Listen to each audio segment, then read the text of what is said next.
করলে আমি সাথে আছি। দেশের মুসলমান ছাড়েন, বাংলার মুসলমানের একটু সাথ দেন না, কিচ্ছু করতে হবে না।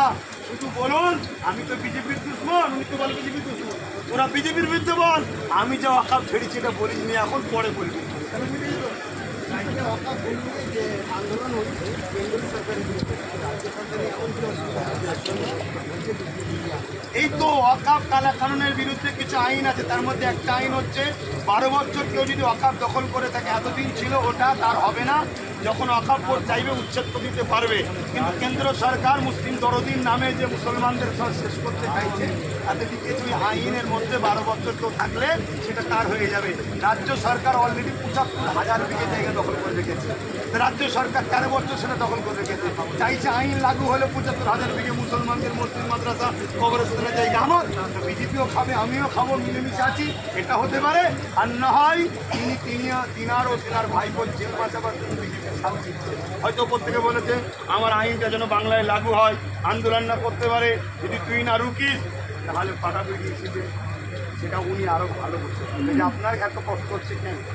বাংলায় একটা অকালীন কিষাণ আন্দোলন হচ্ছিল, তারপরে মুখ্যমন্ত্রী মমতা বন্দ্যোপাধ্যায় বললেন যে অকালীন আমাদেরকে খারাপ দিতে হবে না, তারপরে আমরা দেখলাম যে আন্দোলন এর সঙ্গে আমি কি যুক্ত করবো ভাইজান, যে উনি কি তাহলে ভাবছেন যে মুসলিম ভোট তো আমার আছে, এবার সংখ্যাগুরুর দিন উনি যেতে চাইছেন?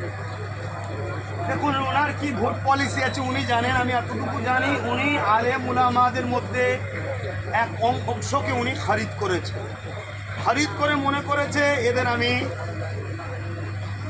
কি বলি, ভাষায় বলি, হয়তো আল্লাহ ও রসুলের থেকে বড় কিছু নেই। উনি জানে না যে 34 বছরে বাম শুধু একটা কথা বলেছিল, মাদ্রাসায় জঙ্গি, রাতারাতি ফিনিশ করে দিয়েছে। উনি জানেন আমরা মুসলমান হয়তো রাজনীতিতে আসিনি, এটা আমাদের পূর্বপুরুষদের হয়তো একটা কিছু অংশ, হয়তো কিছু মিস্টেক বলবো না, কিছু চিন্তাধারা ছিল, তা বলে এটা নয় যে কারো পিছনে ঘুরবসে আমার ধর্মকে মিটাতে যাইবে আর তার দলদাস হয়ে থাকবো। এরকম আলেমুল আমার মনে হয় পশ্চিমবাংলায় এখনো হয়নি।